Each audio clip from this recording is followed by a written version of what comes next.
আচ্ছা, আপনারা কি কখনো ভেবে দেখেছেন যে নেকড়েদের কাছ থেকে শিখেও কম্পিউটারকে আরও স্মার্ট বানানো যায়?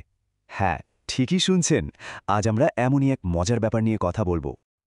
একবার চিন্তা করে দেখুন তো কি হতো যদি কম্পিউটারগুলো একটা নেকড়ের পালের মতো একসাথে শিকারের খোঁজে বের হতো, মানে কোনো সমস্যার উত্তর খুঁজে বের করত।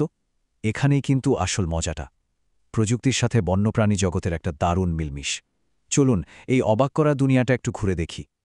তো গল্পটা বুঝতে হলে প্রথমে আমাদের নায়কদের চিনতে হবে, তাই না?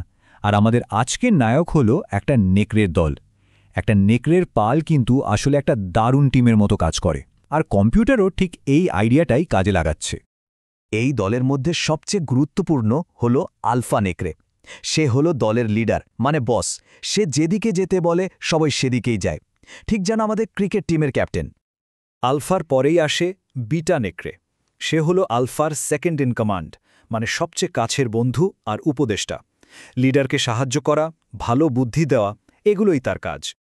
এরপর আছে ডেল্টা নেকড়েরা। ওরা হলো দলের বাকি সদস্যরা, মানে ফলোয়ার। ওরা লিডারদের উপর ভরসা করে আর তাদের কথা শুনে। সবাই মিলেমিশে কাজটা করে বলেই কিন্তু দলটা এত শক্তিশালী হয়। আর সবশেষে আছে ওমেগা নেকড়েরা। ওদেরকে বলা যেতে পারে দলের শিক্ষার্থী। ওরা বাকিদের দেখে দেখে শেখে আর ধীরে ধীরে নিজেদের আরও শক্তিশালী করে তোলে। কম্পিউটারের ভাষায় এরাই হলো সেই সব অপশন যারা সেরা অপশনগুলোকে ফলো করে আরও ভালো হওয়ার চেষ্টা করে। আচ্ছা, নেকড়েদের দল তো চেনা হলো, কিন্তু কম্পিউটারের সাথে এর সম্পর্কটা কি? চলুন এবার সেটাই দেখি। কম্পিউটারের ভেতরে কিভাবে এই নেকড়ের দলটা সমস্যার সমাধান করে সেটা জানলে অবাক হয়ে যাবেন। এটা অনেকটা কম্পিউটারের নিজের দুনিয়ায় একটা শিকার করার মতো ব্যাপার। তাহলে চলুন মিলিয়ে দেখি।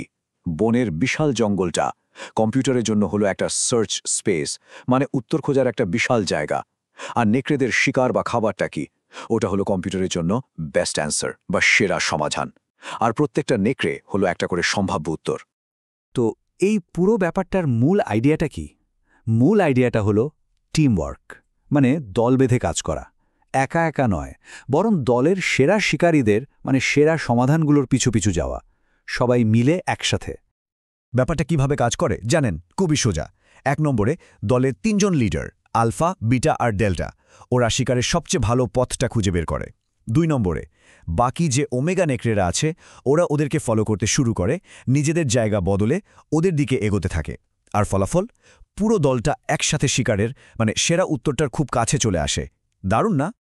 কিন্তু সব প্ল্যানেই তো কিছু সমস্যা থাকতে পারে, তাই না? সেরা কৌশলেরও তো উন্নতি করা যায়। বিজ্ঞানীরাও ঠিক এটাই ভেবেছেন। আর তাই আমাদের এই নেকড়ের পালটাকে আরও একটু স্মার্ট বানানোর জন্য কিছু আপগ্রেড দিয়েছেন। কিন্তু একটা সমস্যা আছে।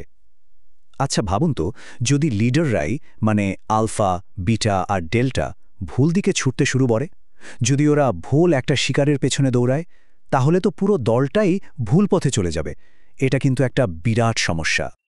আর এই সমস্যার সমাধান করার জন্যই বিজ্ঞানীরা কিছু দারুণ আপগ্রেড নিয়ে এসেছেন। তারা এমন কিছু নতুন নিয়ম যোগ করেছেন যাতে নেকড়ের দলটা শুধু লিডারদের অন্ধভাবে ফলো না করে, মাঝে মাঝে একটু এদিক ওদিকও খুঁজে দেখে। এতে কি হয়? ওরা আর সহজে কোনো ভুল পথে আটকে যায় না, আর সঠিক শিকারটা খুঁজে পাওয়ার সম্ভাবনা অনেক বেড়ে যায়। এখন হয়তো ভাবছেন, এসব তো কম্পিউটারের ভেতরের খেলাধুলা, আমাদের বাস্তব জীবনের কি কাজ? এখানেই কিন্তু আসল চমক। প্রকৃতি থেকে শেখা এই ছোট্ট আইডিয়াটা আমাদের চারপাশের পৃথিবীকে বদলে দিচ্ছে। বিশেষ করে ইঞ্জিনিয়ারিং আর নতুন কিছু ডিজাইন করার ক্ষেত্রে এটা অসাধারণ কাজ করছে। আর এটা কিন্তু শুধু মুখের কথা নয়, সত্যিই কাজে লাগছে। যেমন ধরুন, আরও মজবুত প্রেশার ট্যাঙ্ক ডিজাইন করা, কিংবা বাচ্চাদের খেলনা আর গাড়ির জন্য আরও ভালো স্প্রিং বানানো, এমনকি বড় বড় মজবুত ব্রিজ তৈরি করতেও এই নেকড়েদের বুদ্ধি কাজে লাগানো হচ্ছে। ভাবা যায়। একটা গবেষণায় খুব সুন্দর একটা কথা বলা হয়েছে। কথাটা হলো, যদি আমরা ইঞ্জিনিয়ারিং ডিজাইনগুলো ঠিকমতো করতে পারি, তাহলে জিনিসপত্র আর টাকা দুটোই বাঁচে, আর তার সাথে আমাদের পৃথিবীর সম্পদও রক্ষা পায়। মানে কম খরচে আরও ভালো জিনিস তৈরি করা যায়। এটা তো দারুণ ব্যাপার, তাই না? তাহলে এই পুরো গল্পটার থেকে আমরা কি শিখলাম? সবচেয়ে বড় শিক্ষাটা হলো, দারুণ সব আইডিয়া কিন্তু আমাদের চারপাশেই ছড়িয়ে আছে, বিশেষ করে প্রকৃতির মধ্যে। আমাদের শুধু চোখ কান খোলা রাখতে হবে আর সেখান থেকে শিখতে হবে। তো আজকের মতো এখানেই শেষ করছি, কিন্তু যাওয়ার আগে একটা প্রশ্ন।